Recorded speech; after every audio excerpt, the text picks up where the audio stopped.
I have discovered through my own work on trust. For example, I have found that trust is not only a learnable skill, but in most cases it can actually be restored when it's lost. It's hard to imagine a better illustration of restoring trust than Weldon. He has exemplified this principle in a very public way by having come from a seriously dysfunctional background to building both a successful heating and cooling business and a tremendous sales training business. In addition, through his writing and thought leadership, he is now helping many others transform their lives and careers. Weldon's work also reflects the practical application of one of the central messages of my work, that trust is founded on both character and competence. It's not enough to be good, wrote Henry David Thoreau. You must be good for something. As Weldon shows, trust is essential to not only success, but also significance in a sales career, where the purpose is to diagnose client needs and recommend solutions that specifically meet those needs. Strong character and great competence are required for building trust and sustainable success in every endeavor, and especially in sales today. Another central trust message that's reflected in Weldon's work is the critical nature of consistent process. I've discovered that trust is a competency that anyone can develop and get great at through consistent effort and application. Weldon has zeroed in specifically on how this applies to successful selling. As you learn and master Weldon's consistency anchors and help your customers successfully pass through what he calls the sales hallway, you will greatly increase your ability to find both success and satisfaction in sales. I'm excited about the journey you have ahead of you as you read Weldon's engaging book and apply its teachings with your prospects and customers. You will find out for yourself that sales is more than just a way to make money. It's a way to make a meaningful contribution and a positive difference in the world. And you will find out how to do that in a way that creates remarkable success and inspires the kind of trust that builds people, relationships, and confidence in yourself and what you are all about. Acknowledgements.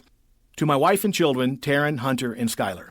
Thanks to Mom for never giving up on me. Susan, Richard, David, and Karen for your love and support. Thanks to Emily Vanelli for making the trains and the bills run on time, as well as Andy Mitchell and Charlie Pate for all the ideas and creativity. Shout out to Keith Hairston, John Ketchell, and the newest member of our team, Linda Ann Barber. We all love and miss you, Wheezy. Heaven is a lot funnier and better organized these days.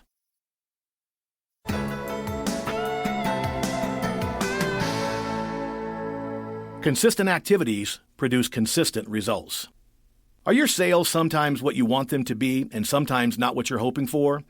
Are some months awesome but other months leave you wondering if you'll be able to pay the mortgage?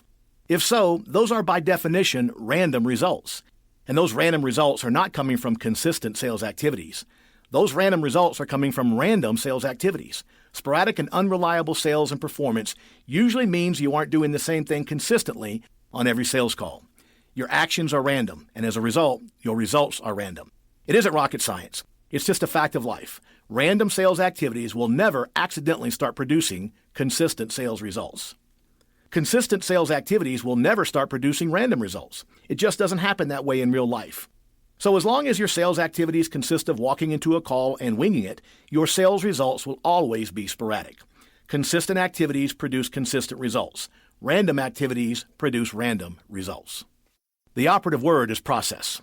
You never know what's going to be a trigger for your prospect, but if you consistently go through an established sales call process, you'll be less likely to miss something that could put you over the top. If you practice and refine your process regularly, you will soon discover practices that are effective with any number of prospects and different types of prospects. And as you add each of these practices into your process and repeat them consistently, you'll find your sales performance is improving because you won't accidentally skip an important part of your process. One of the most difficult parts of being a professional salesperson is managing the emotional peaks and valleys that accompany the ups and downs of sales. One day you're stoked after closing a huge deal, and the next week you're devastated that you can't seem to close anything. Why is this? What's going on? Think about it this way. Imagine the operations side of any business, whether it's engineering, manufacturing, software, banking, insurance, shipping, transportation, service, installation, or telecommunications. Think about the quality of the product or service if the operations people were to go about their work in a random fashion. What exactly would be the quality of the products and services if design, engineering, and technology people just started slapping parts or code together? What if they had no real process and they just kind of threw things at the wall and hoped they stuck? What would be the company's reputation for quality? How many customers would be calling to complain about the products or services? How many customers would be calling to accuse the company of misrepresenting the products and services they provide? Obviously, the quality of the products and services would be very poor.